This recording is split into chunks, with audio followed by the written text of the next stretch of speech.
Okay, I am live. Hello, YouTube. I am live here with chapter 14, Secret Behind the Secret.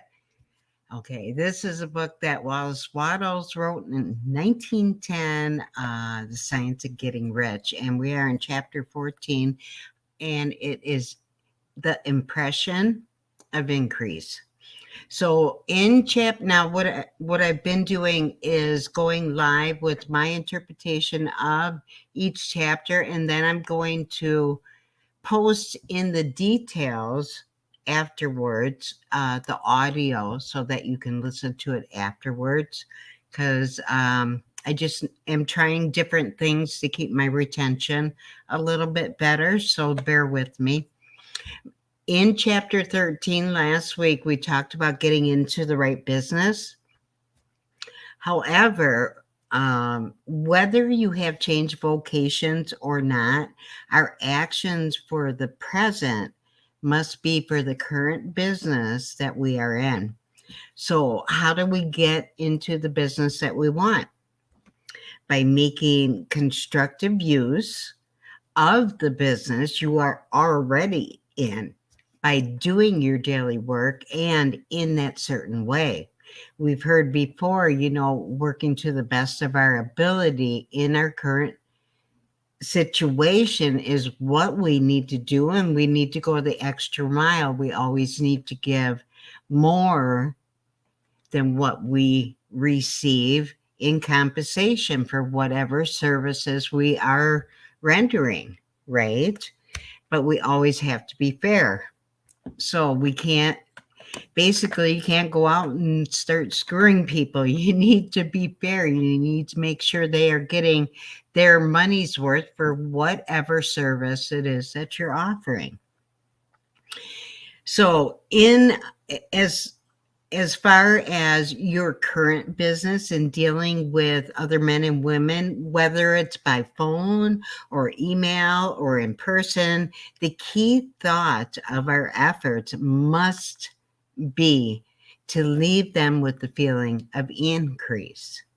Okay. The desire for increase is in our human nature.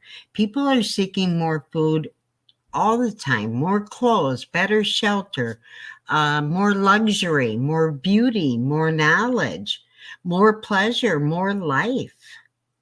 Every living thing has the necessity for continuous advancement. Where increase in life stops, you've heard that old saying, right? If we're not growing, we are dying. We know this. So why do you think some people don't want to retire? Maybe they're afraid.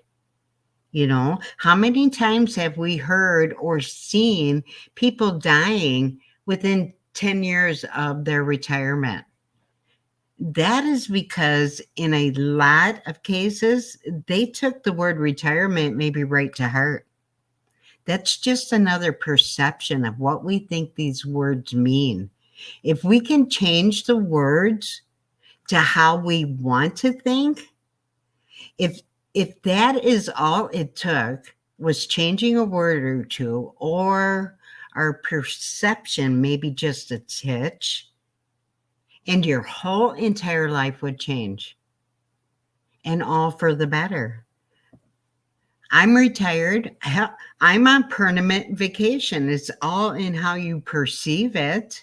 I don't feel like I'm ready to slow down at all. I've got a lot of life left in me. I got a lot to give.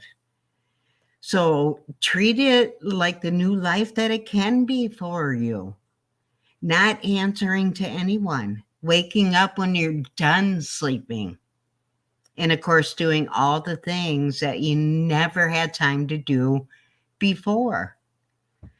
The last thing I want to do is be lazy and sit in a chair all day and just wait, shrivel up and die. No, thank you. I did not work the last 45 years of my life to do that.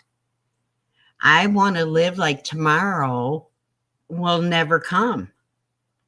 Live every day as if it's my last. So the desire for increase Wealth, it's not an evil thing. It is simply an aspiration for a more abundant life. You got to believe that there is enough abundance for everybody.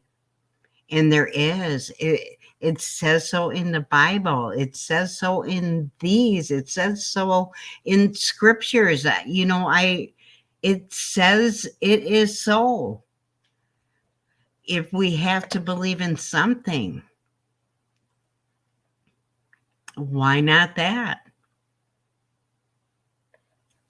So we always have to leave everybody feeling like they are better off now, today, because you touched their life in some way or form, or just spoke to them. You changed their whole life. That is very, very possible. I see that happening almost on a daily basis. This personal development is huge. And if you don't have your mind right, and if you got, the frickin' dinos on your shoulder, or people in the background that are not doing what you're trying to do, you got to focus on what you want, and don't let anybody deter you. Don't let anybody deter you. This is your life. You should live it as you choose. Anyway, that is my take on chapter 14. Leaving others with the impression of increase. Okay. It's all in how you make other people feel. So, when you're reaching out to people in our network marketing, I mean, you got to make a true connection, because if that doesn't happen right off the giddy go, it's almost a lost cause. Don't waste your time. You know what? There are so many people out there that want exactly what you are about, or what you are doing, or whatever that you are passionate about.